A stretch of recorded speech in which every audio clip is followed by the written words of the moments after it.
India गठबंधन के प्रत्याशी सुशील गुप्ता ने सेक्टर 13 के कांग्रेस भवन में चुनावी कार्यालय का उद्घाटन किया।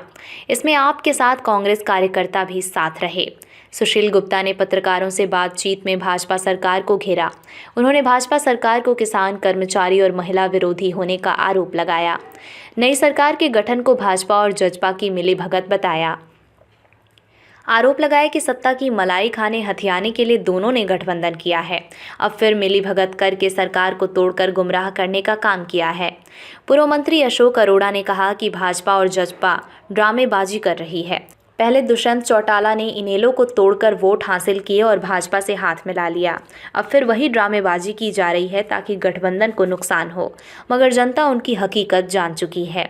आज थानेसर विधानसभा में इंडिया गठबंधन का चुनाव कार्यालय का शुभारंभ किया है। हवन करके भगवान का आशीर्वाद लेके आज हजारों की संख्या के अंदर कार्यकर्ता यहाँ पर आए हैं।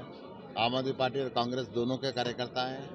दोनों के कार्यकर्ताओं के अंदर बहुत उत्साह है और एक एक घर जाके बता रहे कि इस दमनकारी सरकार को हटाना है, किसान विरोधी सरकार को हटाना है, मजदूर विरोधी सरकार को हटाना है, व्यापारी विरोधी सरकार को हटाना है, कर्मचारी विरोधी सरकार को हटाना है।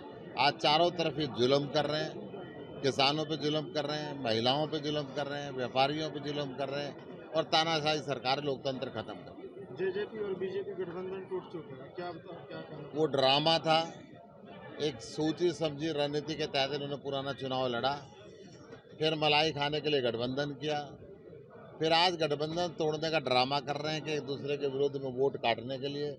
ये वोट काटने वाली पार्टियां हैं, लोग इनको समझ रहे हैं। इस दफा इनको कुछ नहीं मिलने वाला। नायब सैनी जी पिछले 10 सालों से कहीं भी नहीं गए, ये कहना है जनता का, आप क्या बताओ? क्षेत्र की जनता ने इनका नाम गायब सिंह रख दिया है। नायब सिंह नहीं है, क्योंकि किसी गांव में जाते नहीं, किसी शहर में जाते नहीं। क्या बताओगे? आज कुरुक्षेत्र लोकसभा से इंडिया गठबंधन के उम्मीदवार डॉक्टर सुशील गुप्ता जी के चुनावी कार्यालय का विधिवत रूप से हवन करके भगवान को साक्षी मान के लोगों धार्मिक दृष्टि से हमने आज शुभारंभ किया और थानेसर हल्के के हजारों कार्यकर्ता यहाँ पर उपस्थित हुए। उन सब ने एक ही विश्वास दिलाया गुप्ता जी को कि हम सब अपने आप को सुशील गुप्ता समझकर गठबंधन के पक्ष में प्रचार करेंगे और सबको ये कहेंगे कि देश के लोकतंत्र को बचाने के लिए गुप्ता जी के पक्ष में वोट दो। सभी लोग तैयार हैं। कहीं ना कहीं गठबंधन टूट गया जेजेपी का और बीजेपी का, इस बारे में क्या? ये स्वार्थ का गठबंधन था।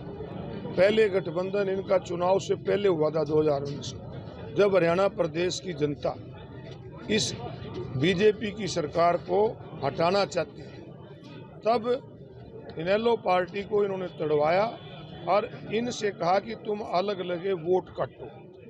इन्होंने ये कहा लोगों को कि हमें वोट दो, दुष्यंत को चीफ मिनिस्टर बनाएंगे, खट्टर को गंगा जमुना पार पहुंचाएंगे।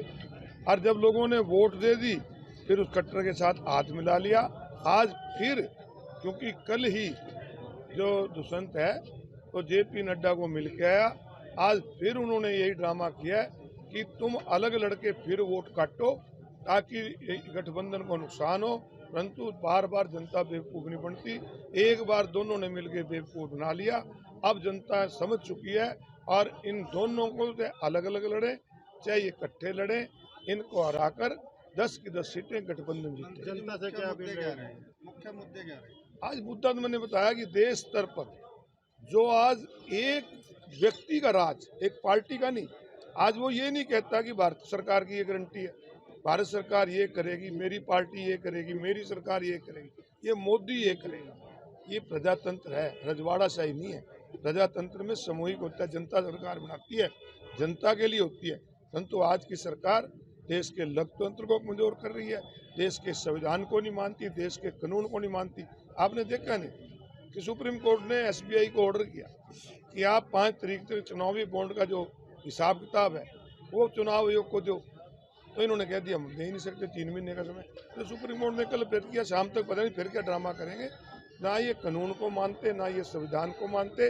पहला तो है देश के संविधान और कानून को मजबूत करना, देश के प्रजातंत्र को मजबूत करना।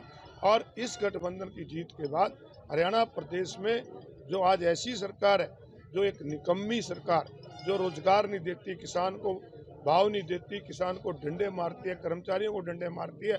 और गुंडा राज किस प्रकार देखा नहीं आपने कि एक महिला को 8:15 बजे घर में पड़ के गोलियां मारती, ऐसी इस प्रकार का राज भी कभी देखा था। इस गुंडा राज को अंत करने के लिए इस गठबंधन को लोग वोट देंगे। मंत्री जी भाजपा सरकार 400 पार का नारा दे रही है, इसके बारे में क्या कहें? अरे पहले भी कहा था ना, 75 पार हो गए थे क्या? पहले जमुना पार थी, गंगा पार हो